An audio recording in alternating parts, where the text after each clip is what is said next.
하나님의 말씀 사사기서 21장입니다. 사사기서 21장 1절부터 우리 마지막 절까지 봅니다. 1절부터 마지막 절까지 사사기서 21장 1절에서 25절까지 우리 교독으로 보도록 합니다. 좀 길지만은 같이 함께 교독을 보도록 합니다. 이스라엘 사람들이 미스바에서 맹세하여 이르기를 우리 중에 누구든지 딸을 베냐민 사람에게 아내로 주지 아니하리라 하였더라.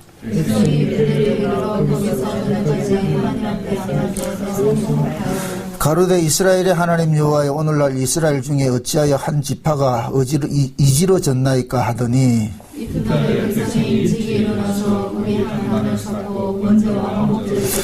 이스라엘 자손이 가로되 이스라엘 온 지파 중에 총회와 함께하여 여호와 앞에 올라오지 아니한 자가 누구냐 하니 이는 그들이 크게 맹세하기를 미스바에 와서 여호와 앞에 이르지 아니하는 자는 반드시 죽일 것이라 하였음이라. 이스라엘 자손이 그 형제의 자를 위하여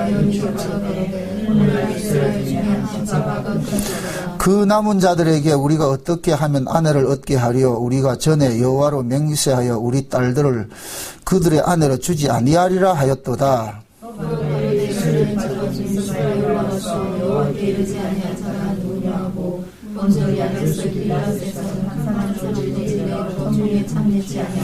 백성을 계수할 때 야베스 길라 거민이 하나도 거기 없음을 보았음이라.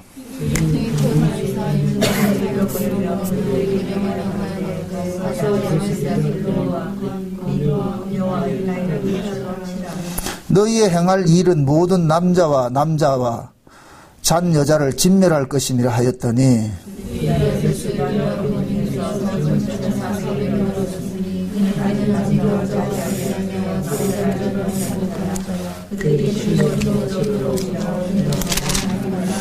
온 회중이 림몬 바위에 있는 베냐민 자손에게 보내어 평화를 공포하게 하였더니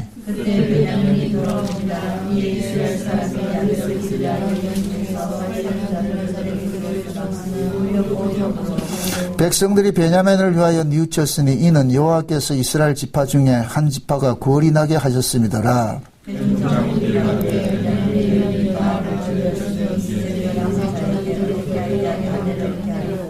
또 가로되 베냐민이 도망하여 면한 자에게 몇 땅의 기업이 있어야 하리니 그리하면 이스라엘 중에 한 지파가 사라짐이 없으리라.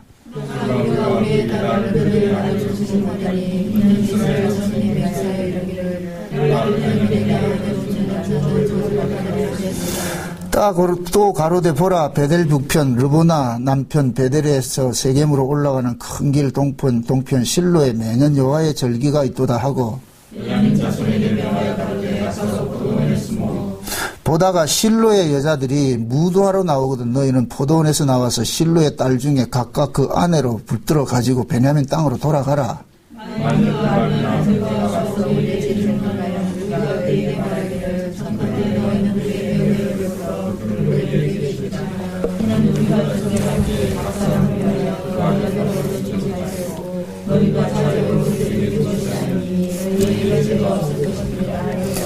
베냐민 자손이 그같이 행하여 춤추는 여자 중에서 자기들의 수요대로 아내를 붙들어 가지고 자기 기업에 돌아가서 성읍들을 중건하고 거기 거하니라.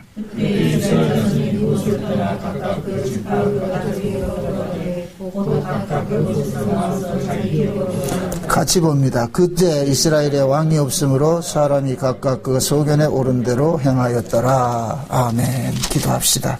하나님, 오늘로서 우리가 이 사사기를 마지막으로 상고하기를 원합니다. 하나님, 이 사사기서가 마지막을 베냐민 지파의 몰락과 그 몰락된 베냐민 지파를 하나님의 은혜로 다시 일으켜 세우시는 것을 저희들이 살펴보기를 원합니다. 하나님, 이 동족상잔을 통하여서 하나님께서 우리에게 계시해 주시고자 하는 그 뜻이 무엇인지 분명히 알 수 있는 시간이 되어지게 도와주옵소서. 그리하여 이 사사기가 지금도 우리에게 그대로 교훈으로 들려지는 그런 하나님의 말씀으로 남게 도와주시옵소서. 그냥 성경에 써있는 책의 이야기가 아니라 역지나간 역사 이야기가 아니라 지금도 현재 진행형으로서 우리와 함께 하나님께서 동행하고 있다는 이 사실들을 사사기를 통해서 깨달아 알아지는 시간이 되어지게 도와주시옵소서. 그래야 앞으로도 이 땅에 남은 여생 살면서 우리는과 이 사사기를 통하여서 우리가 하나님 앞에 어떻게 서야 할 것인가, 어떤 은혜를 입고 사는지 그것을 분명히 알아서 살아가는 삶이 범사 속에 감사가 되어질 수 있도록 도와주시옵소서. 증거하는 종의 입술이나 듣는 모든 무리들에도 동일한 성령께서 힘있게 역사하셔서 성령의 감동하심으로 증거케 하시고 들려지는 복된 시간이 되어지게 도와주시옵소서. 감사를 드렸고 그리스도 대신 예수님의 이름으로 기도합나이다. 아멘. 사사기서를 거한 1년 동안 이렇게 해오면서 오늘 이제 마지막 시간을 이제 가집니다.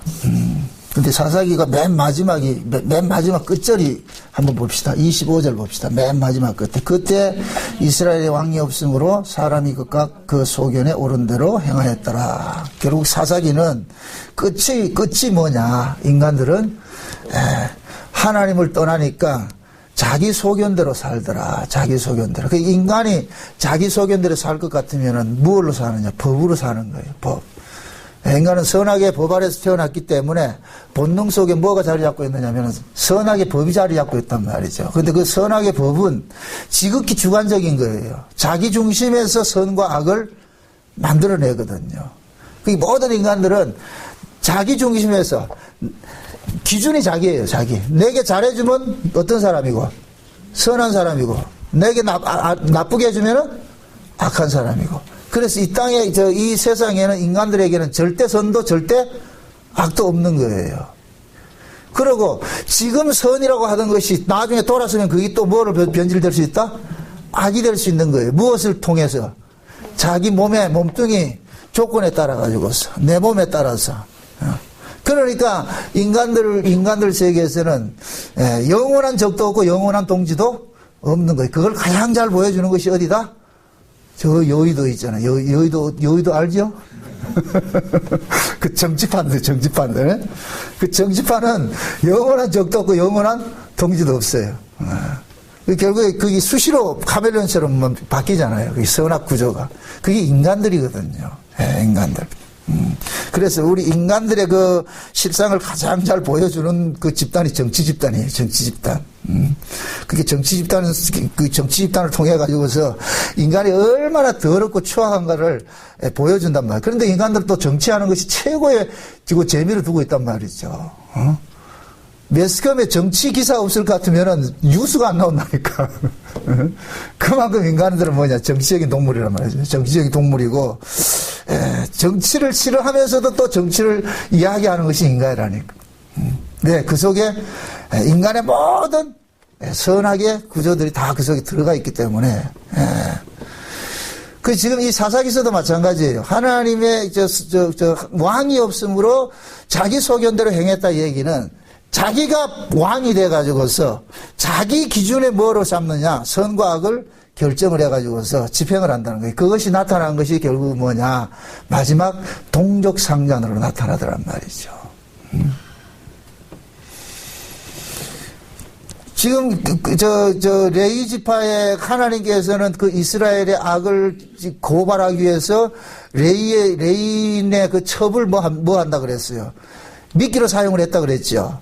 그러니까 그 레인의 첩이 결국 미끼가 돼가지고 이스라엘 전 지역에 뭐가 되느냐, 악을 고발하는데 사용이 되어졌단 말이죠. 그러니까 그 레인의 첩을 지금 신약식으로 이야기를 하면은 레인은 하나님의 제사장인데 우리에게 있어서 영원한 하나님의 제사장은 누구냐면은 예수님이란 말이죠. 그게 예수님께서 음행한 자기 첩을 찾으러 왔잖아요. 음행한 자기 첩을 레인이 음행한 자기 첩을 찾아가지고서 다시 베들레헴으로 돌아가는 길목에 이런 일들이 저질러졌잖아요. 하나님의 집이 있는 곳으로 돌아가다가 그건 꼭 무엇을 이야기를 하느냐면은 예수님께서 이 땅에 오셔가지고서 음행한 자기 백성들을 데리고 어디로 가느냐, 천국으로 가는 도중에 잠시 우리를 어디다 맡겨놨느냐? 교회로 맡겨놨는데, 근데 그 교회를 누가 에워싸가지고서 이거 희롱을 하느냐면은, 사단의 권세들이 교회를 희롱을 한단 말이죠. 그래서 하나님께서는 이 땅의 이 교회를 무엇으로 사용하고 있느냐면 세상의 악을 고발하는 뭐로 사용하느냐? 미끼로 사용하고 있단 말이죠. 그래서 저와 여러분들이 그 교회를, 그래서 우리가 교회잖아요. 큰 이렇게 조직적인 의미로 보지 마시고 내 자신이 교회이니까 왜 하나님께서 우리를 구원하자마자 천국으로 데려가지 않느냐? 우리를 통해서 뭔가 할 일이 있단 말이죠. 무슨 일을 하게 하느냐? 예수님께서 이 땅에 오셔서 한 일을 우리는 그대로 뭐 하게 돼 있냐? 복습을 하게 돼 있단 말이죠. 그래서 예수님께서 이 땅에 오셔서 무슨 일을 했어요? 세상에 악을 고발하다가 또 죽었죠. 그죠? 그러니까 예수님께서는 유대인들의 악만 고발한 것이 아니라 세상의 그 권세도 악을 고발한 거. 그래서 예수님을 죽일 때에 유대인들과 로마 권세가 합작해서 죽이는 거예요. 그것은 뭐냐면은 유대인이나 세상이나 예수님께서 오셔가지고 그들의 악을 고발한 것이 되어버린단 말이죠. 그래서 하나님께서는 그 예수님께서 하신 일을 누구에게 맡겼느냐? 예수 안에서 태어난 자기 백성들에게 맡겨놓은 거예요. 그래서 우리 신자들은 두 가지 미끼가 되는 거예요. 교회 안에서는 육적인 유대인들, 가짜 신자들한테 뭐가 되냐? 그들의 악을 고발하는 미끼가 돼버리고, 또 세상에서는 세상 사람들에게는 세상의 가치로 살아가는 그들에게 그 세상의 가치로 사는 것이, 하나님을 모르고 세상의 가치로 사는 것이 죄라는 것을 드러내는 미끼로 사용되는 거예요. 그러니까 신자는 이리 채이고 저리 채이는 거예요. 그게 우리 운명이라니까.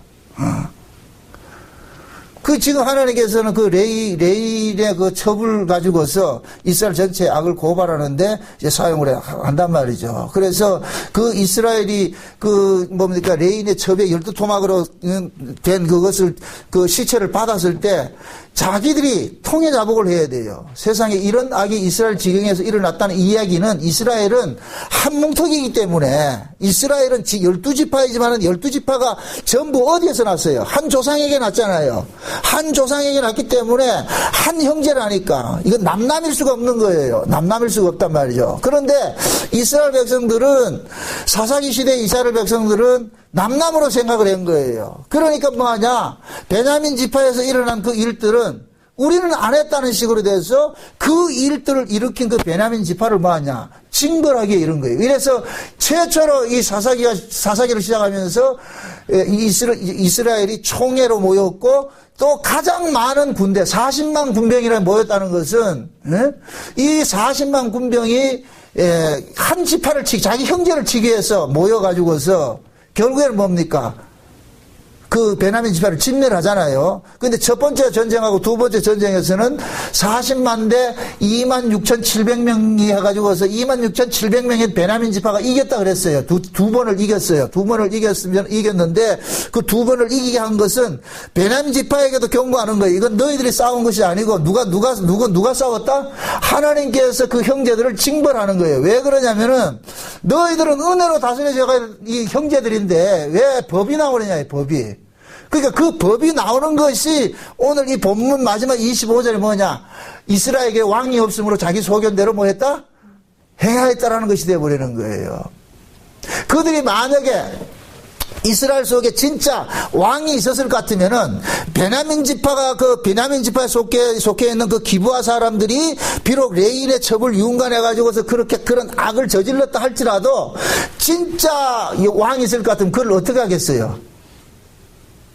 용서하겠죠. 그 죄 자체를 용서하라는 게 아니라, 그것이 남의 일이 아니라 자기 일과 같이 함께 울게 하고 함께 짊어지는 형국으로 그렇게 했을 거예요. 그 예수님께서 그걸 보여주셨잖아요. 이스라엘 백성들이 유대인들이 간음 중에 잡힌 한 여자를 데리고 와가지고서 예수님 앞에 고소를 하잖아요. 율법에 보면 이 여자를 어떻게 알아? 간음 중에 잡힌 여자는 어떻게 알아? 돌로 쳐 죽이라 그러잖아요. 그러면 그 바리새인들이 그 간음하다 잡힌 그 여자를 앞에 세운 것은 사사기식으로 말할 것 같으면은 베냐민 지파가 한 지파가 범죄를 저지른 것은 이스라엘 총회가 전부 지금 뭐 하는 거예요? 고소하는 것과 똑같은 것이란 말이죠. 그럴 때 예수님께서 뭐라 그래요? 너희 중에 죄 없는 자가 뭐 하라?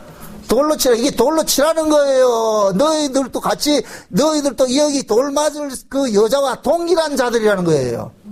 그렇죠. 예수님은 그걸 고발하고 싶은 거예요. 너희들이 이 여자를, 가늠한 여자를 너희들이 돌 던질 자격이 없다는 거예요. 돌 던질 자격을. 왜 그러냐면은 심판하는 권세는 누구만 가지고 있어요? 하나님만 가지고 있는 거예요. 그래서 우리가 누구를 심판하면 안 돼. 그 심판은 우리는 뭐냐? 원수 갚는 것을 누구한테 맡기라? 하나님 앞에 맡겨야 되는 거예요. 하나님이 원수를 갚도록 해줘야 된다니까. 내가 그걸 갚으려면 안 돼요. 내가 갚으면 반드시 거기에 사감이 개입이 되게 돼 있다니까. 그래서 여러분들도 이게 신앙생활 하다 보면은 여러분들 미워, 어떻게 괴롭히고 막 이런 사람들이 있을 수 있어요. 그럼 우리는 본능적으로 어떻게 하냐면은 내가 법이 동원돼가지고 막 내가 완전 해결사 노릇 하려고 하고 싶잖아요. 그걸 하면 안 된다니까. 맡겨야 돼. 하나님 앞에 맡겨야 돼요.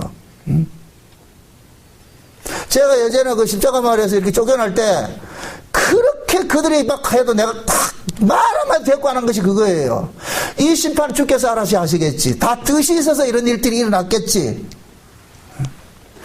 그래서 제가 그러는 거예요. 누가 때리면 맞는 자들이지 우리는 같이 대꾸하는 자들이 아니라니까요.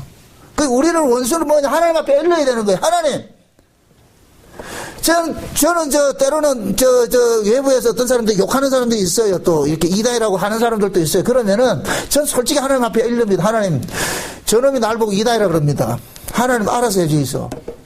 그건 내가 싸워야 될 문제가 아니라니까. 그래서 항상 뭐냐면은 내가 하나님으로부터 은혜 받은 그 자리를 벗어나지 말란 말이죠. 그 은혜성을 벗어나지 말라니까. 신앙은 뭐냐? 내가 하나님으로부터 은혜와 긍휼을 입었다는 이 사실을 날 몸에 지니고 사는 거예요. 그러니까 내가 은혜와 긍휼을 입었다는 이 사실을 알면은 비록 나와 다름이 있다 할지라도 그걸 법으로 동원해가지고 정죄하고 막 이렇게 잘라내지 않는다니까.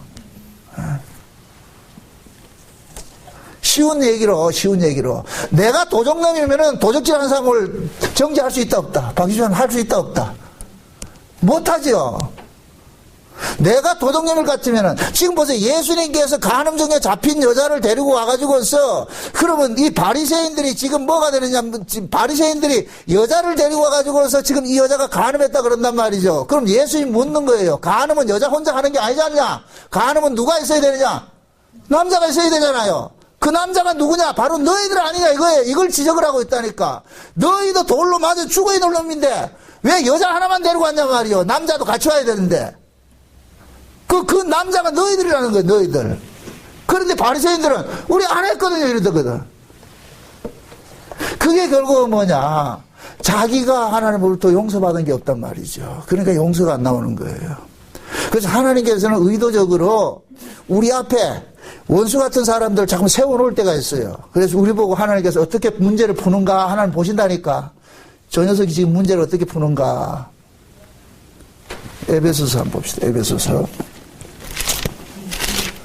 에베소서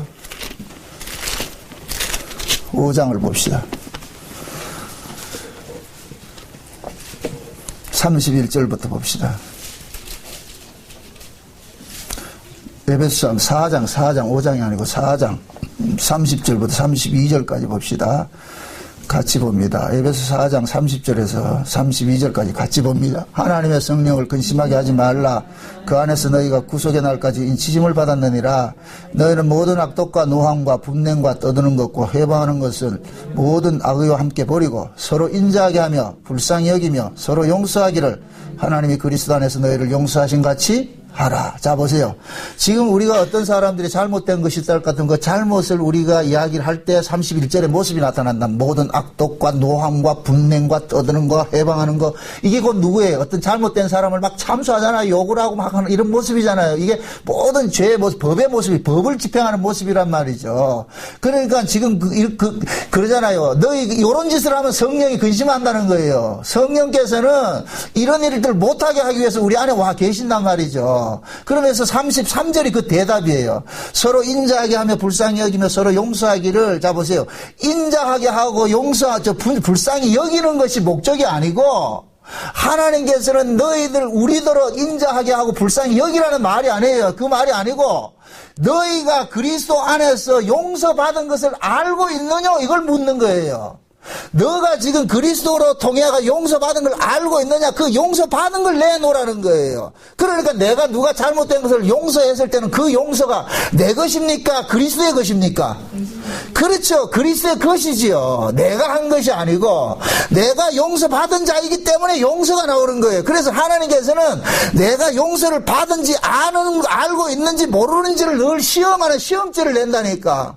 그러면은 우리 앞에 어떤 사람이 우리 눈에 우리 선악의 법에 걸려 들어가지고서 저 사람은 정죄하고 심판해야 되는 그런 모습 속에 있을 때 내가 용서를 받은 사람일 것 같으면은 그 안에 용서가 작동을 할 것 같으면은 그를 용서하는 것으로 나타난다니까.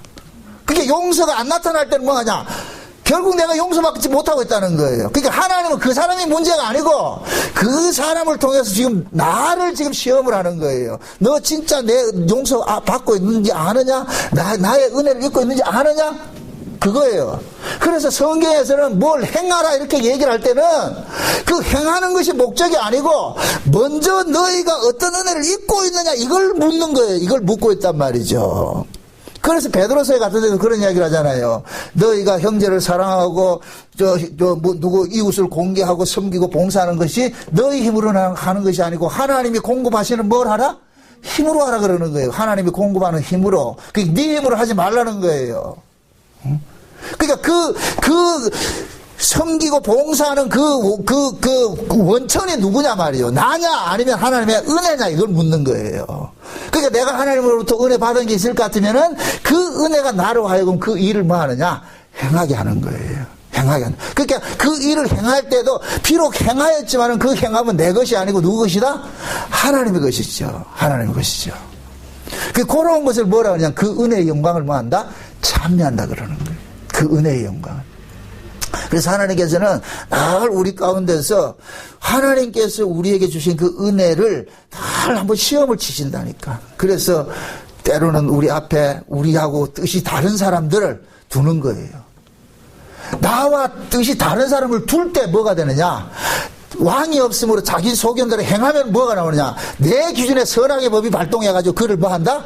정죄해버리겠죠. 그 일을 주께서 못하게 하는 거예요. 너는 너 속에 네가 심판관으로 있는 것이 아니라 누가 심판관에 있다? 예수님께서 내가 심판한단 말이야. 내가 예수님께 심판하니까 그 심판은 내게 미루고 너는 그냥 그 구조 속에서 그 환경 속에서 그냥 하나님의 뜻인 줄 알고 기다리라는 거예요. 그걸. 그래서 신앙생활이 눈물로서 씨를 뿌린다 그러는 거예요. 눈물로서. 근데 우리는 눈물로 씨를 안 뿌리려고 그러잖아요. 에?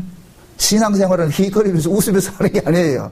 물론 우리가 그 기쁨이 있어요. 근데 그 기쁨은 우리 내면 속에서 일어나는 거, 실제 우리가 겪는 것은 뭐냐? 아픔들이라니까, 아픔들. 그래서 우리는 이 땅에서 늘 주님과 같이 세상을 위해서 울어야 되고 고난을 당해야 되겠다. 당하게 돼 있다니까. 그 구조 속에 넘겨져 있단 말이죠.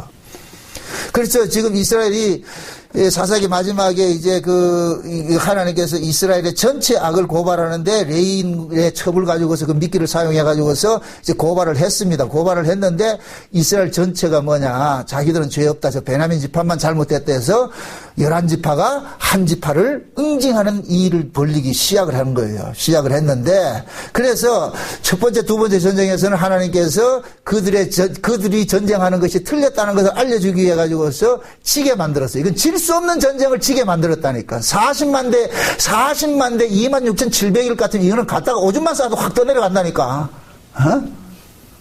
근데 그들이 졌단 말이죠.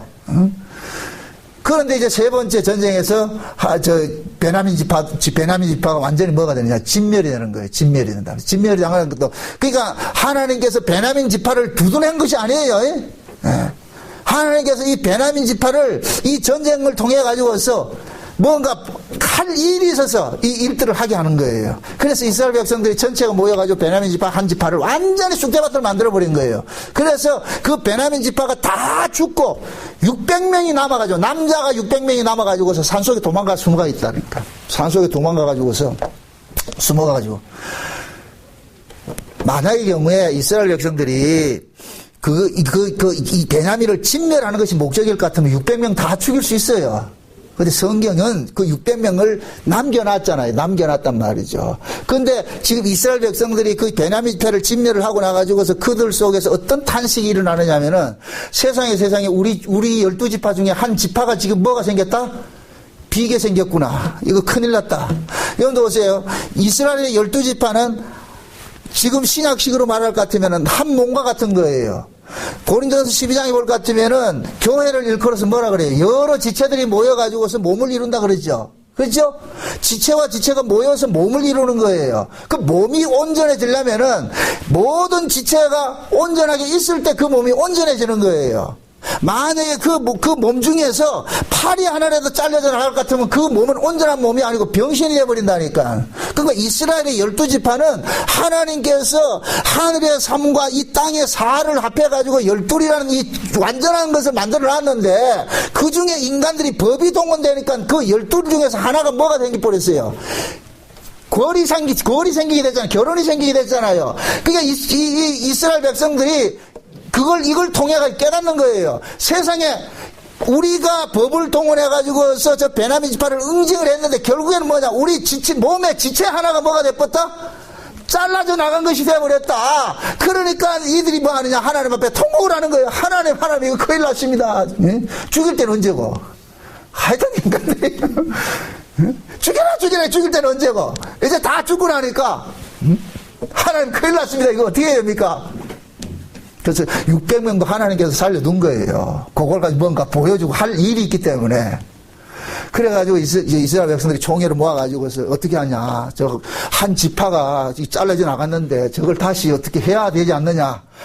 그 어떻게 해야 될 거냐. 네 의논 한번 해봐라. 네 의견 내봐라. 그래가지고 어떤 의견을 냈느냐. 남아있는 600명을 가지고서 지파를 일으키는 일들을 하게 하는 거예요. 그런데 어떤 식으로 일을 하냐면 참 재밌어요. 자기들이 40만이 모여가지고 온 이스라엘이 총회로 모였을 때 자기들이 결의한 것이 있어요.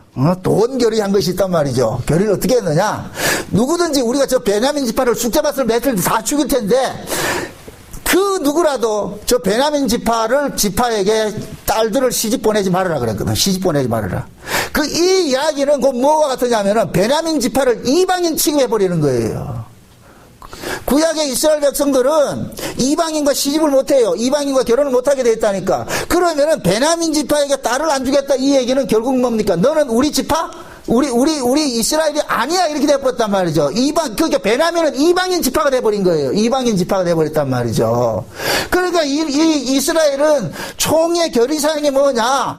베냐민 지파인데 딸 주지 않기로 약속을 했기 때문에 이거 하나님 앞에 맹세를 했기 때문에 이 딸을 주면 또 뭐가 되느냐? 법에 걸린단 말이죠. 그러니까 자기들이 맹세를 지키려고 하는 거예요. 그래가지고서 꾀를 낸 것이 어떤 꾀를 냈느냐? 야 그러면은 우리가 저 베냐민을 치기 위해 가지고 이렇게 40만이 모여가지고 이렇게 했을 때 우리 총회에 참석하지 않는 사람이 있지 않느냐. 그러니까 가만히 계수해보니까 누가 남았느냐 하면 길르앗 야베스 사람들이 남은 거예요. 길르앗 사람들이. 길르앗 사람들은 뭐냐면은 그들이 전쟁을 하는데 동참하지 않았어요. 자, 여기 굉장히 중요한 의미가 있어요. 이 길르앗 사람들이, 자, 보세요. 11지파가 모여가지고 베냐민을 치자고 할 때는 이 베냐민을 치자고 모인 이 11지파는 전부 지금 그 속에 지금 뭐가 작동을 하는 거예요? 법이 작동을 하는 것이죠. 법이. 선하게 법이 작동을 하죠. 법을 동원해가지고 저걸 쳐야 된다 이렇게 얘기를 했잖아요. 그러면 거기에 동조하지 않은 길르앗 야베스 사람들은 무엇이냐? 우리는 법에 동참하지 않겠소 이 뜻이란 말이죠. 이해돼요? 이 사람들은 우리는 법으로 살지 않고 우리는 은혜로 살겠소 이런 사람이라니까. 만약에 길르앗 야베스 사람이 베냐민 죽여야 돼 했을 것 같으면은 동참을 하죠. 그런데 길르앗 야베스 사람들은 거기에 동참하지 않았어요. 결국은 이들은 뭐냐? 베냐민을 응징할 것이 아니라 저 형제들과 우리 같이 울어줘야 될 어떤 그 은혜성을 지금 간직하고 있는 거예요. 그러니까 이스라엘 총회가 어떻게 하느냐? 이스라엘 총회는 계속해서 법이 동원되잖아요. 그래서 자기 지파 속에서는 베냐민에게 딸 줄 사람이 없고 그럼 어떻게 해야 되느냐? 그럼 자기들 이 총회에 참석하지 않는 그 사람을 찾아가지고 그 놈들을 또 응징을 하자. 그러니까 이건 계속해서 응징을 하는데 그럼 이들이 또 길르앗 사람들을 어떻게 합니까? 가가지고 진멸을 또 시키지요. 길라 사람들 진멸을 시킨단 말이죠. 그러면 결국 이스라엘은 계속해서 법을 가지고 누구를 공격하는 거예요? 은혜를 공격하는 거죠. 은혜를. 계속 은혜를 공격하는 게 되어버린단 말이죠. 그래서 그 길랏을 진멸을 할 때, 그들이 어떻게 이야기를 하느냐면은, 시집간 사람들은 다 죽여버리고, 남자하고 자지 않는 사람, 처녀들만 살려내라. 왜 처녀들을 왜 살려내요? 그 처녀들을 누구 주려고? 베냐민 지파에 주려고. 베냐민 지파에. 그러니까 그 베냐민 지파에 지금 뭡니까? 남아있는 600명에게 신부감을 주려고 했는데, 길랏에 있는 처녀들이 400명밖에 없어. 200명이 부족해. 그래가지고, 그럼 어떻게 해야 되느냐? 나머지 200명을 또 어떻게 해야 되느냐? 저걸 채워야 되지 않느냐? 그래서 또 궁리한 것이 뭐냐? 그럼 저 하나님의 집이 있는 그 실로에서 1년에 한 번씩 춤추는 절기가 있는데, 그 춤추는 절기 때 여자들을 가가지고 200명을 보쌈해가지고 가라. 그래가 베냐민 지파가 어떻게 하느냐? 그 실로에서 춤추는 여자들을 밤에 뭐 하느냐? 보쌈하는 거예요. 이게 이 절기가 언제냐면은 장막절이에요. 장막절은 언제냐? 이스라엘의 모든 절기가 끝나고 맨 마지막 절기에, 맨 마지막 절기인데, 그 맨 마지막 절기에는 밤에 뭐 하느냐? 잔치하는 거거든요. 춤추고 잔치한다고. 이게 우리가 천국에서 살아가는 모형이에요. 장막절은. 그래서 이스라엘 백성들은 장막절을 다른 말로 초막절이라고 그러는데, 이스라엘 백성들은 장막절이 될 것 같으면은 자기 경내에서 살지 않고 어디로 나가느냐? 들로 나가는 거예요.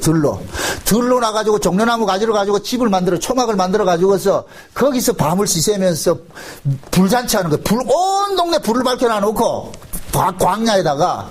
그러니까 자기들이 살아가는 그 경내에 벗어나 있는 그 광야는 뭐냐? 이 세상 바깥을 이야기하는 거예요. 그게 천국이란 말이에요. 천국. 그래서 그 천국은 어떤 곳이냐? 어둠이 없는 곳이라. 그래서 불을 밝히는 거예요. 온 동네 불을 밝히는 거예요. 그래서 여자들은 그것을 뭐 하냐? 춤추는 거예요. 속옷집에 춤춘다니까. 그게 장막절, 초막절이거든요. 그럼 그것을 우리가 지금 천국에서 해야 될 일들이라니까. 우리가 천국에 가면은 뭐 합니까? 찬양하고 하잖아요. 감사하고 하는 것이 그 모습이란 말이죠. 그래서 그 베냐민 지파에서 어떻게 하느냐? 그 춤추는 여인들 뭐 하느냐? 200명을 보쌈하는 거예요.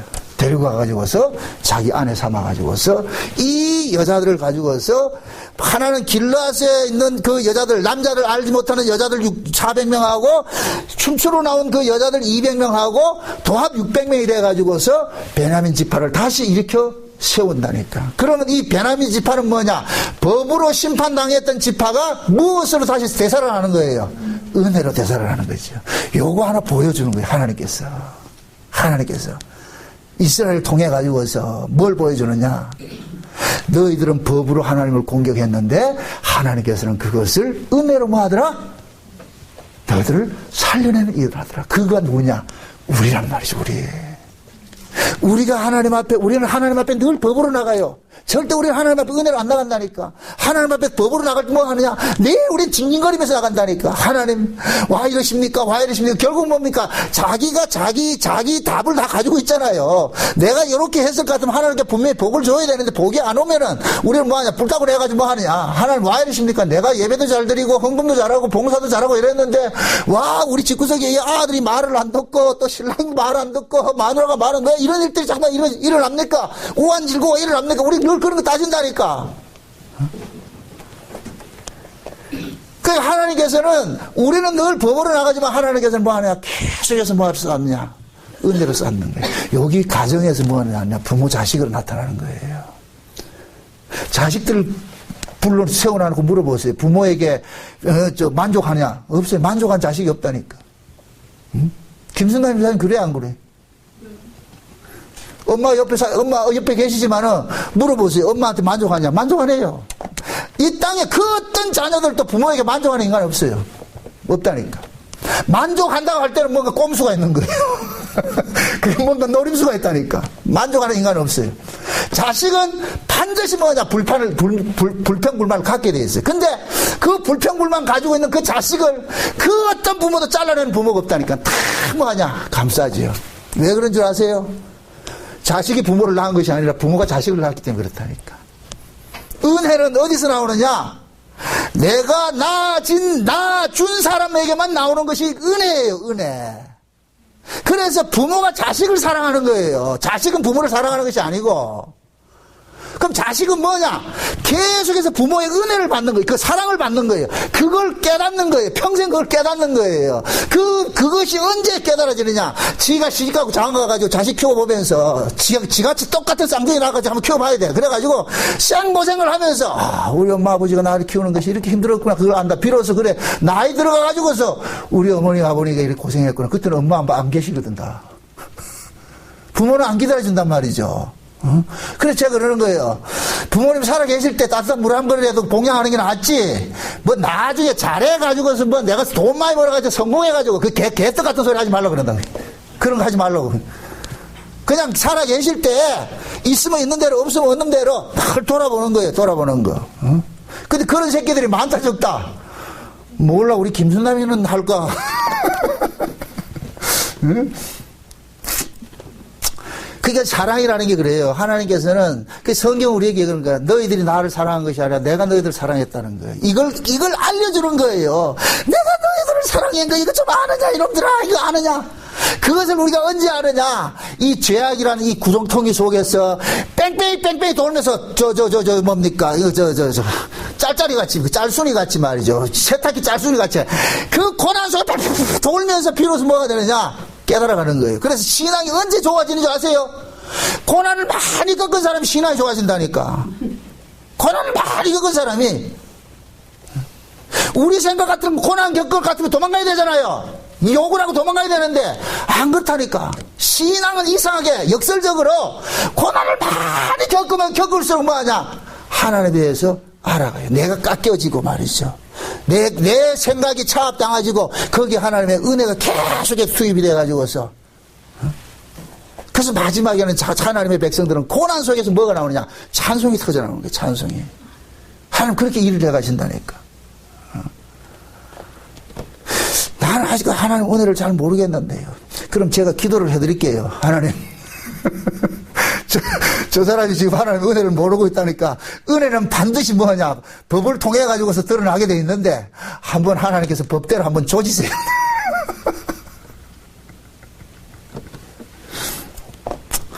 우리가 하나님께서 법대로 하면은 우리는 하룻밤도 못 삽니다. 적당하게 하지, 적당하게. 하나님께서 그렇게 간섭해가지고서.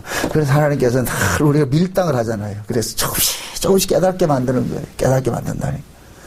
그래서 신앙생활을 오래 하게 될 것 같으면 경륜이 쌓이면 쌓일수록 자꾸만 뭐냐, 힘을 빼잖아요. 아, 내가 진짜 죄인이구나. 전 그래요. 과거에 율법 아래 있을 때는 내가 죄인인 줄 몰랐다니까. 뭐 열심히 특심한데 뭔 죄인이야. 어? 그 죄인 이야기할 것 같은 남의 이야기인 줄 알았어요. 이스라엘의 그 사사기, 그때 당시에 이 사사기 봤을 때는 이 새끼들은 다 죽여야 된다 그랬다니까. 이게. 죽어도 싸다고 그랬다. 어떻게 인간들이 이럴 수가 있느냐. 어떻게 인간들이 이럴 수 있냐. 내가 내 의가 가득했을 때는 그랬다니까. 율법 아래 했을 때는. 그런데 하나님께서 그 내 의를 깨뜨리기 시작을 하는데 하나님의 은혜가 부어지고 하다 보니까 내 세상에 나 같은 이런 악당이 없더라는 걸 깨닫더라니까. 응? 다 여러분들 저보다 다 선한 사람들이라. 내 같은 악당이 없더라니까. 보여지는데 얼마나 내가 싫어요. 내가 역겹다니까. 내 스스로가 싫다니까.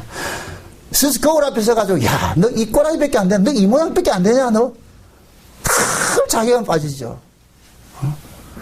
철저히 하나님께 부숴버리는 거예요. 그렇게 해서. 진짜 내가 쓰레기고 내가 진짜 내 의라고 뭡니까 걸레 같다는 게 깨달아지는 거예요. 그래서 참 입을 막는 식으로 하나님 일을 하신다니까. 조금만 좀 교만하고 이렇게 얼마나 뭐 잘난 척 이렇게 할 게 하나 탁 누르는 사건들 몰려가지고서 말이지 약하게 만들고. 그래서 결국 뭐냐, 우리는 하나님 앞에 가가지고 할 말이 없어야 돼요. 할 말이 없어야 돼요. 지금 이스라엘로 하여금 가지고 이스라엘로 하여금 줘보세요. 이 사사기가 끝나고 나가지고 왕정시대가 도래하잖아요. 사사시대가 끝나고 왕정시대가 돌아갈 때 보세요. 지금 이 베냐민 지파가 완전히 죽었다가 다시 살아나는 형국이 돼버렸죠. 그죠? 완전히 멸망당했다가 살아나는 형국이 돼버렸어요. 근데 그들을 살려낸 사람들이 누구였어요? 길르앗 야베스 사람, 하나님의 은혜 아래 있던 사람, 그 다음에 뭡니까? 실로에 춤추는 여인들, 하나님의 은혜를 참여하는 여인들, 그 여인들이 가나안의 베냐민의 이 남자들을 뭐 하느냐? 남자들을 뭡니까? 그들을 어떻게 합니까? 은혜 속으로 끌어당겨버린단 말이죠. 그렇게 해서 뭐가 지파가 부활이 되는 거예요. 그래서 이스라엘 지파 중에 베냐민 지파는 가장 약한 지파인데 이 가장 약한 지파 속에서 누가 나왔느냐? 이스라엘 왕이 나왔다니까. 이스라엘 왕이. 그것은 곧 뭐냐? 하나님께서 알려주는 거예요. 잘난 놈들 속에서 왕을 주지 않고 가장 약한 베냐민 지파 속에서 초대 왕을 준 것은 뭐냐? 이스라엘의 정체성을 알려주는 거예요. 그럼 이스라엘은 왕에 전부 기속당하는 자들이잖아요. 왕에 기속당하는 자잖아요. 그러면은 베냐민 지파에서 나온 그 사울 왕이 초대 왕이 되었을 것 같으면은 이스라엘의 12지파는 전부 누구 지파로 기속이 되는 거예요? 베냐민 지파로 귀속이 되는 거예요. 이 베냐민 지파는 무슨 지파예요? 죽었다가 살아난 지파예요. 법으로 심판당했다가 하나님의 은혜로 부활한 지파가 베냐민 지파라니까. 이해됩니까? 그런데 거기에서 나온 이 사울왕이 자기가 어떻게 생겨났는지 이걸 모르고 또 꼴값치고 법으로 행하다가 어떻게 하냐? 하나님께서 은혜에 합당치 않는 자를 제거시켜버리고 거기에 하나님의 은혜에 맞는 자를 세운 것이 다윗이라니까. 이해돼요? 그러니까 하나님께서 베냐민 지파를 가지고서 하나님의 은혜로서 너희들이 유지된다는 것을 보여주는 거예요. 그리고 이스라엘은 아는 거예요. 베냐민 지파는 뭐냐? 저건 다 죽었다가 살아난 자라는 걸 알고 있는 거예요.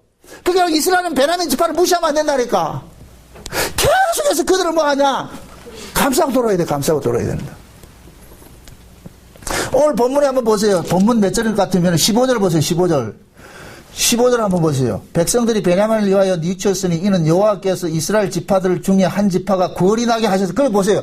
이스라엘 지파 중에 한 지파가 궐이 나게 한 것이 이것이 유대인들의 작품입니까? 하나님의 작품입니까? 하나님의 작품이죠. 하나님의 작품이죠. 왜 그렇게 했어요? 하나님께서 법으로 살아가는 이 이스라엘을 은혜로 살고 있다는 것을 깨닫게 해주기 위해서 베냐민을 죽였다 살려내는 방식으로 일을 하는 거예요. 이해되죠? 이것이 신약으로 올 것 같으면은 베냐민 지파에서 유명한 사람이 하나 나타나는 게 누구냐? 바울이라니까. 바울이 누구예요? 베냐민 지파라니까. 그 바울이 어떻게 살았어요? 법으로 살았죠. 법으로 살다 법을 가지고서 예수쟁이들 막 잡아 죽이는 일을 했죠. 그런데 다메섹 도상에서 예수님께서 나타나가지고 바울을 어떻게 합니까? 거꾸로 뜨리고 그러고 다시 뭐 합니까? 세우시죠. 그죠? 똑같은 과정을 겪어요. 그래서 바울은 가는 곳마다 뭘 전하냐? 은혜를 전하는 거예요. 은혜. 너희들이 사는 것이 법이 아니고 은혜다. 왜 하나님께서 이스라엘의 12지파 중에 한 지파가 궐이 나게 해서 그 궐난 지파 속에 하나님의 은혜로 그들을 일렉션 이렇게 세웠느냐? 이것은 신약에 와서도 마찬가지예요. 12제자들 중에 한 제자가 뭐 합니까? 궐이 나죠. 궐이 나죠. 가룟 유다가 빠진 그 자리에 하나님께서 누구를 세웠느냐? 법에 속해가지고서 자기 백성을 핍박했던 그 바울이라는 사람을 뭐 하느냐? 하나님께서 죽였다 살려내는 방식으로 그 자리에 앉혀버려가지고 그래서 사도 바울을 이방인의 사도로 쓰는 거예요. 그러면 이스라엘 백성 하나님께서 바라는 것은 뭐냐? 이스라엘의 12지파 중에서 한 지파가 궐이나게 한 것은 지금 이 베냐민이 이스라엘 사람들이 베냐민을 어떤 식으로 취급을 했다 그랬어요? 이방인 취급했다 그랬죠. 자기 딸들을 안 준다 이 얘기는 이방인 우리 형제 아니라 이방인 취급했단 말이죠. 그럼 하나님께서 이 땅에 오셔가지고서 자기 백성들을 구원하는데 그 이방인 중에서 뭐 하느냐? 한 지파를 구원을 해내는 거예요. 한 지파를. 그래서 로마서 11장에 볼 것 같으면은 12장인가요? 11장이죠. 11장에 볼 것 같으면은 감람나무 비유에서 뭘 나타나느냐? 이스라엘 중에 어떤 사람이 더러는 완악해져가지고 하나님께서 그 완악한 그들을 뭐 했다? 한 가지를 잘라내버리고 그 잘라낸 가지에 누구를 붙였다? 이방인을 은혜로 접을 붙였다 그러잖아요. 은혜로 접을 붙였단 말이죠. 그래서 이방인들에게 요구하는 거예요. 너희들이 은혜로 접을 붙였기 때문에 너희들이 존재하는 것은 항상 하나님의 은혜로 살고 있다는 이 사실을 놓치지 말아라. 이걸 잊지 말아라. 이걸 기억하라 그런다는 거예요. 그런데 주님이 재림하실 때가 가까워질 것 같으면 이 이방인 교회가 또 뭐가 되느냐? 법이 동원되는 거예요. 법이 동원되면 하나님께서 이방인 교회 잘라내버리고 그 잘라낸 그 자리에 잘려져 나갔던 유대인들을 다시 뭐 하느냐? 붙이는 일들을 한다니까. 그래서 마지막 이 시대에 이스라엘, 육적 이스라엘이 막 회개운동 일어나고 있는 모습이 그 모습이라니까. 지금 시대가 급박하다니까. 그거 보셔야 돼요. 이게 실감이 안 돼, 이게.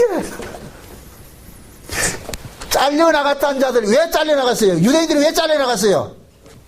그들은 법에 거했기 때문에 잘려나갔어요. 법에 거한 자들을 잘려내버리고 그 잘려나간 자리에 이방인들을 은혜로 모였어요. 구원을 시켜놨죠. 그 자리에 앉혀놨죠. 근데 이 이방인 교회가, 지금 이 개신교회가 이방인 교회 또 뭐가 되느냐? 법이 돼버리는 거예요. 법이 돼버린다. 하나님께서 잘라내는 거예요. 그 속에 잘라내고 잘려져 나갔던 유대인들을 다시 뭐 하는 거예요? 붙이죠. 그럼 요 사람들도 법으로 잘려나갔다가 뭘로 붙임받는 거예요? 은혜로 붙임받는 거예요. 그럴 때 이스라엘은 전체가 뭐가 되느냐? 은혜의 족속이 되는 거예요. 이게 돼요. 이들이 천국이래. 이들이 천국에 간다니까. 하나님의 시나리오가 그렇게 돼 있어. 그래서 하나님께서 이방인 사도도 바울 같은 사람을 쓰는 거예요. 베냐민 지파에서 나온 그 바울을. 바울이 베냐민 지파를 자랑하는 것이 그거예요. 바울은 베냐민 지파가 뭔지도 모르고 그거 한 거예요. 내가 베냐민 중에 이스라엘의 가장 작은 베냐민 지파인데 그 얘기는 뭐냐? 이스라엘은 하나님의 은혜로서 이렇게 보존된 지파인데 바울은 그걸 모르고 뭐하냐? 법을 가지고 행사를 하니까 하나님께서 그 바울을 뭐하냐? 율법 아래 있는 바울을 죽여버리고 다시 은혜 아래로 살려내가지고, 그래서 그 사울을 바울 만들어가지고 어떻게 씁니까? 이제부터는 은혜를 전하는 도구로 미끼로 쓰잖아요. 그러니까 바울은 자기를 공격하는 사람들을 절대 대적하지 않았다니까. 바울이 잘나서가 그런 게 아니에요. 왜? 바울이 늘 그러잖아요. 나는 죄인 중에 뭐이다? 괴수라 그러잖아. 나는 포행자요, 악독한 자요 그러잖아. 내같이 이렇게 악한 자가 하나님의 사도로 부르심을 입었는데 내가 뭘 더 할 게 있겠느냐. 그래서 하나님께서, 예수님께서 사도 바울을 선택을 할 때 아나니아 선지자가 그 얘기를 하잖아요. 바울에게 가서 안수하라 그러니까 예수님 저 새끼가 얼마나 악명이 높은 놈인데, 우리 예수 믿는 사람을 얼마나 잡아 죽이고 그렇게 한 놈인데 저런 놈을 가지고서 어떻게 사도를 만듭니까? 이건 아닙니다 할 때 예수님께서 그러잖아요. 야 이놈아, 저놈이 나한테 행한 거 그대로 내가 갚아주려고 그런다. 그래서 저놈이 이방인과 임금들과 총독들 앞에 서가지고 얼마나 내 이름 때문에 해를 받아야 될까 내가 그 고르스로 쓰고 얘기했어. 그래서 바울은 뭐냐, 그걸 그대로 음팡 뒤집어 쓰는 거예요. 그대로. 그러면서 바울은 뭐냐, 예수님과 방불한 삶을 사는 거예요. 자기를 공격하는 사람을 같이 공격했다. 오히려 뭐 했다? 용서와 긍휼과 은혜로 대해줬다니까. 근데 그 바울의 복음을 통하여서 생겨난 것이 지금 우리 이방인 교회들이란 말이죠. 그럼 이방인 교회들은 우리 역시도 뭐 해야 되느냐? 바울과 같이 법으로 살지 말고 뭐로 살아야 된다? 은혜로 살아야 되는 거예요. 은혜로 살아야 되는 거예요. 은혜로. 그래서 에베소서 그러는 거예요. 사도 바울이 에베소 교회에다 편지하면서 그러는 거예요. 성령을 근심하게 하지 말라 이놈들아, 너희들은 그리스도 안에서 하나님 앞에 용서받은 것을 그대로 갖고 있지 않느냐. 그러니까 그리스도로부터 용서받은 것대로 이웃을 뭐 하라? 용서하라 그러는 거예요. 받았지 않느냐? 너 받았지 않느냐? 이걸 받은 사람에게만 하나님이 원하는 거예요. 바라는 거예요. 하나님 받은 사람에게. 그러니까 보세요. 받은 사람이 행하는 것하고 받지 않았는데 지가 행하는 것하고는 그 행한 것은 똑같은데 나타나는 결과는 완전히 달라진다니까. 자기가 은혜를 받은 것을 아는 사람이 그 은혜를 토해냈을 때는 그것이 하나님 앞에 영광이 돌아가는데, 자기가 받은 것이 없이 지가 법으로서 행했다 할 같으면 자기 자랑이 나오는 거예요. 나 잘했잖아 이게 나온다니까. 그게 똑같은 행함인데도 하나는 감사와 찬송이 나오고 하나는 뭐가 나오느냐? 자기 자랑이 나오고.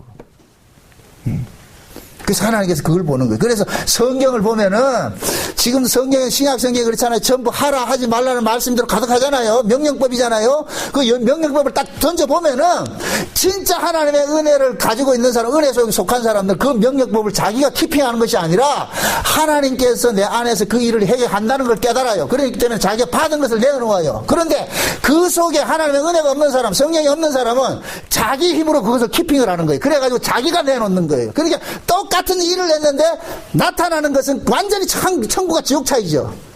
하나는 하나님을 찬양하는 것으로 나타나고 하나는 자랑하는 것으로 나타나고. 이게 교회 안에서 더 벌어진다. 교회 안에서. 그래서 어떤 사람은 교회 열심히 하고도 뭐하냐? 자기 자랑 없이 그냥 당연히 받은 은혜 감사하면서 섬기는 사람이 있는가 하면은 쬐끔 해놔놓고 안 알아준다고 삐지는 사람도 있는가 하면 다 다르다니까. 그래서 하나님께서 이 뭡니까? 이 길르앗 야벳이 이 사람들이 나중에는 보세요. 이 길르앗 야벳이 이스라엘의 총회에 참석하지 않아가지고 참석하지 않는 것은 그들의 법대로 집행하는 것을 우리는 동의하지 못하겠다 해가지고 참석을 안 했잖아요.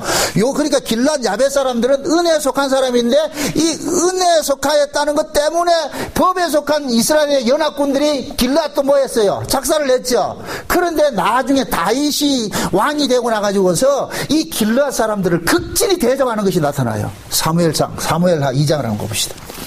사무엘하 2장을 한번 봅시다. 사무엘하 2장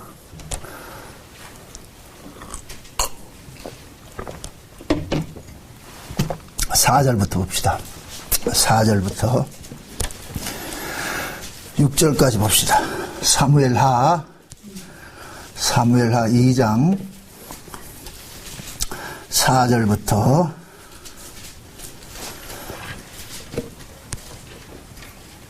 6절까지 봅니다. 다 같이 봅시다. 유다 사람들이 와서 거기서 다윗에게 기름을 부어 유다 족속의 왕을 삼았더라.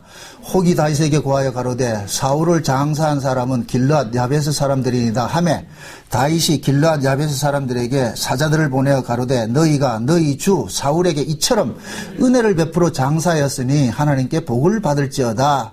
너희가 이 일을 하였으니 이제 여호와께서 은혜와 진리로 너희에게 베푸시기를 원하고 나도 이 선한 일을 너희에게 갚으리라. 자 보세요. 다윗이 누구를 상징해요?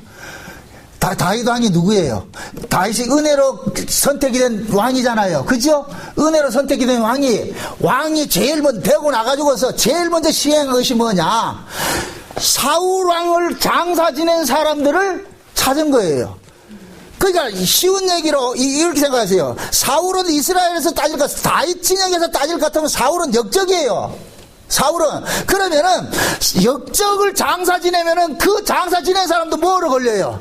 역적으로 몰린단 말이죠. 그런데 이 길르앗 야베스 사람은 뭐 하느냐? 그 사울을 어떻게 하냐? 은혜로서 어떻게 해요? 장사를 지내줘 버리잖아요. 그러니까 이것이 다윗에게 귀에 들린 거예요. 그래서 길르앗 야베스 사람들 부르는 거예요. 길르앗 야베스 사람들이 아이고 이제 죽었구나. 우리가 저 역적을 장사 지내놨으니까 우리가 이제 멸문지가 당하겠구나 생각했는데 다윗은 역을 어떻게 하느냐? 너희들이 이 하나님의 은혜로 사울왕을 극진히 이렇게 장사를 지내줬으니까 이제부터는 내가 너희들을 뭐로 대해주겠다? 은혜로 대해주겠다. 그러니까 길르앗 야벳 사람들 늘 은혜에 속한 사람이 되는 거예요. 이해돼요? 그래서 다윗이 이 왕권이 돼서 왕권 잡아가지고서 그러잖아요. 6절에 보니까 너희가 이 일을 하였으니 이제 여호와께서 은혜와 진리로 너희에게 베푸시기를 원하고 나도 이 선한 일을 너희에게 갚아주겠다 그러잖아요. 그게 계속해서 다윗은 뭐냐? 그 길르앗 야벳 사람들 잊지 않는 거예요. 왜 그러냐? 길르앗 야벳 사람들은 은혜에 속한 사람들이에요. 그 은혜에 속한 사람. 다윗이 은혜에 속한 왕이니까 은혜에 속한 자들을 지키는 거예요. 지켜내신다. 그래서 하나님께서 그러잖아요. 다윗을 만나니까 내 마음이 뭐하다? 합하다 그러잖아요. 다윗이 뭐가 잘나서 그 마음이 합하겠어요? 아무래요. 하나님께서 다윗에게 마음이 합하다는 얘기는 다윗이 하나님의 은혜를 알고 있기 때문에 그런 거예요. 알고 있기 때문에. 그래서 다윗은 은혜로서 뭐하냐? 이 이스라엘을 뭐하냐? 다스리기 시작하는 거예요. 다스리기 시작한다는 거예요. 그래서 하나님께서 이 사사기의 마지막을 통해 가지고서 결국 우리에게 교훈하는 것은 뭐냐? 하나님께서는 이스라엘에게 말해주고 싶은 것은 뭐냐? 너희들은 하나님의 은혜로 유지되고 보존되고 지켜지고 있다는 이 사실을 잊지 말아라. 그걸 지금식으로 말합니다. 울산 목양교회 성도들아, 너희들이 어떻게 살고 있는지 아느냐? 내가 너를 살고 있다. 내가 너를 눈동자같이 지키고 있다. 응? 너희는 비록 나를 떠났지 모르지만 난 너희를 잠시도 떠나지 않고 한시도 떠난 적이 없다. 내가 너희들을 눈동자같이 지켰고, 응?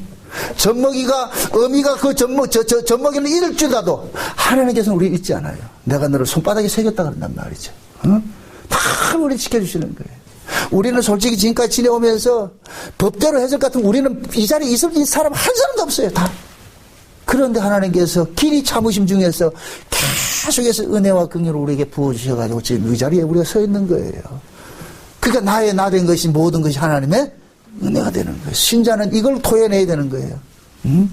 하나님 나중에 물을 거예요. 너 어떻게 살다 왔어? 이렇게 했을 때 하나님 그 마태복음 7장 21절 23절에 그 이야기 같이 말이죠. 이야기하는 인간들 같이 말이요.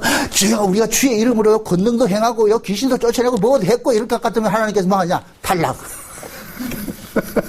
여러분들 아니야. 이거 가짜들이야. 그럼 어떻게 해야 되느냐? 주여 우리가 주의 은혜로 살았습니다. 주의 긍휼하심으로 살았습니다. 그렇게 나와야 돼요. 그래서 찬상봉헌의 맨 마지막에 뭐냐? 집 짓는 비유로 하는 거예요. 집 짓는 비유로 집을 얼마나 화려하게 지었냐? 그거 따지지 않는 거예요. 어디에다 짓느냐 보는 거예요. 어디에다. 네 주초가 어디냐? 주초가 반석이냐? 모래냐? 반석은 누구냐? 예수 그리스도란 말이죠. 하나님의 은혜로 말이죠. 그래서 우리의 신앙은 항상 어디에 서 있어야 되느냐? 하나님의 은혜에 서 있어야 돼요. 하나님의 은혜. 주여 내가 지금까지 살아온 이 모든 것들이 하나님의 은혜였군요. 여러분들이 복음을 깨닫는 것조차도 하나님의 은혜였군요. 그저 복음 아는 걸 가지고 자랑할 게 아니라니까. 하나님께서 복음을 알게 했을 것 같으면은 그 아는 복음을 가지고 빚진 자 모습을 살게 하라고 했는데 우리는 그걸 가지고 또 칼로 해가지고서 네 알아 몰라 이렇게 하고 있다니까. 이게 아니라니까. 이게 큰일 나. 지금은 복음 모르는 사람이 겁나는 게 아니고 복음 안다는 사람이 겁난다니까 지금. 저는 누가 복음 안다 할 것 같으면 가슴이 철렁해요. 과연 그러한가?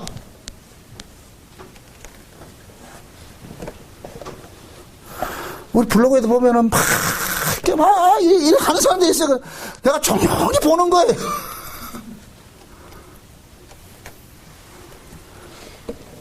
복음 그렇게 미친 년 널뛰듯이 날뛰는 게 아니에요. 물론 처음에 복음을 깨달아 기뻐가지고 하는 게 있어요.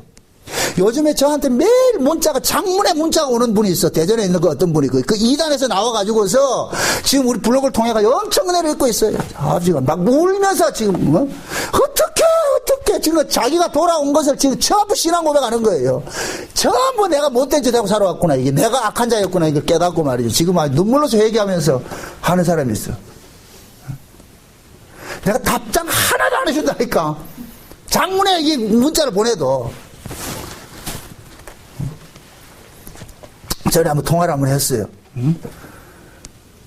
자식들한테 얼마나 못된 것을 보여줬을 것 같으면 이단에 빠져가지고 말이죠. 자식들한테 애들이 예수 이럴 것 같으면 경계한다는 거예요. 지네 엄마가 믿는 예수랄 것 같으면 경계한다는 거예요. 그래서 내가 그랬어요. 자식들한테 사과하라고. 절대 자식들한테 예수 믿으라고 강요하지 말고 엄마가 이 복음을 통해 가지고 달라지는 모습이 보여줘야지. 그게 아니고 가지고 이걸 가지고 또 이거 좋으니까 이거 보라 할 것 같으면은 또 이상한 데 빠졌다 이렇게 생각한다. 그러니까 그래 하지 말고 지혜가 필요하니까. 그 자식들한테 그동안 한 번도 자식들한테 잘못된 소리를 못했는데 이제는 그게 술술 나온다는 거예요. 미안하다고. 엄마 잘못된 신앙 때문에 너희들이 고생했다고. 애들이 지금 전부 이 예수라면 아주 적개심이 가득하다니까. 이상한 데 빠져가지고 그렇게 했어요. 그래서 내가 그랬어요. 그런 곳에서 빼내주신 것에 뭐하라? 감사하라. 거기에서 빼내주신 것에 감사하라. 이 설교가 들려지는 것에 감사하라 그런다니까. 이 말씀이 깨달아지고 마음이 요동치고 은혜와 긍휼이 내 속에서 용서치는 이 자체가 하나님께 감사하라 그래. 그 자체가 당신 받은 복이다. 그게 뭘 짜들이지 뭘 하려고 하지 말고. 어?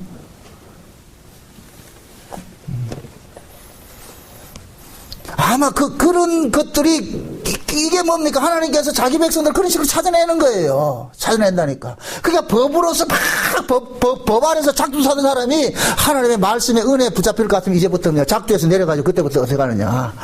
칼을 가지고서 뭐 하느냐. 이사야 고백처럼 뭐 하느냐. 칼을 가지고서 대장간에 가가지고 뭐를 만든다? 호미를 만들고 말했죠. 그런 식이 돼버린다니까. 그런 식으로. 옛날에는 내가 예수 믿었다는 거 이 복음 하는 걸 가지고 칼로 휘둘렀는데 이제는 그 복음을 가지고 칼로 휘두르는 것이 아니라 농사 짓는 도구로 만들어 가지고서 이제 섬긴 거 베풀고 나누고 봉사하는 모습 나타나는 거예요. 자꾸 나타나는 거예요. 그게 은혜가 올바로 받는 사람들이란 말이죠.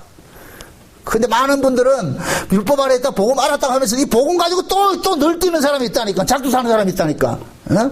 알아 몰라 이러면서 말이죠. 하나님에 가면 그런 사람이 있어요. 남편이 죽으려고 그래요. 부부가 오는데 여자는 얼마나 독이 가득한가. 아주 이 교만이 꽉 찼어요. 아주 식은방 떨고 말이죠.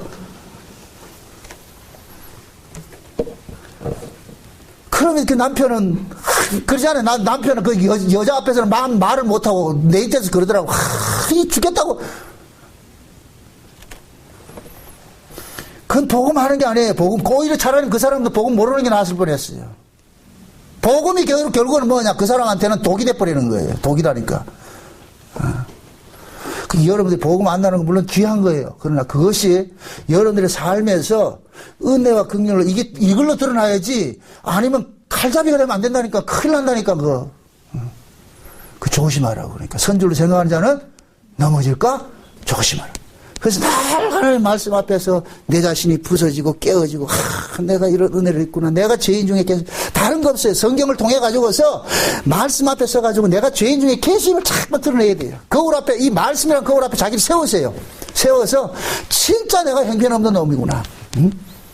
그래서 말씀을 그러잖아요. 내 발에 등 위에 빛이라 그러잖아요. 이 얘기 뭡니까? 그 말씀이 나로 하여금 뭐하냐. 내 실존을 깨닫게 만들어서 내가 가야 할 길을 정해 주는 거예요. 정죄의 자리로 갈 것인가? 아니면은 은혜와 긍휼의 자리로 갈 것인가? 말씀이 그 역할을 한다니까. 부디 여러분들이 이 사사기서를 마지막에 끝내면서 여러분들이 하나 기억해야 될 것은 사사기 전체 뭐 어떻게 했든 그건 다 잊어버리세요. 결국 사사기를 통해서 하나님께서 말해주고자 하는 것은 딱 하나밖에 없어요. 뭐냐? 너희들이 하나님의 은혜로 살고 있다. 너 그 은혜 알고 있느냐? 이거 알고 있는 거예요. 그러니까 부디 여러분들의 마음속에 은혜가 강물처럼 흘러서 여러분들의 주변에 있는 사람들에게 많이 혜택이 돌아갈 수 있도록 그런 일들이 일어나기를 주의 이름으로 축원드립니다. 기도합시다. 아버지 하나님 감사합니다. 하나님의 은혜가 우리 안에서 강물처럼 흘러 넘치게 하셔서 내가 주께로 받은 그 은혜가 너무나도 크고 감사하여서 그것을 내가 가만둘 수 없어서 이웃에게 나누고 베풀고 교회 안에서 봉사와 섬김으로 나타날 수 있도록 주님께서 간섭해 주시옵소서. 나의 나된 것이 모든 것이 하나님의 은혜라는 이 사실을 깨닫고 범사 속에 감사함으로 살 수 있도록 도와주시옵소서. 예수님의 이름으로 기도합나이다. 아멘.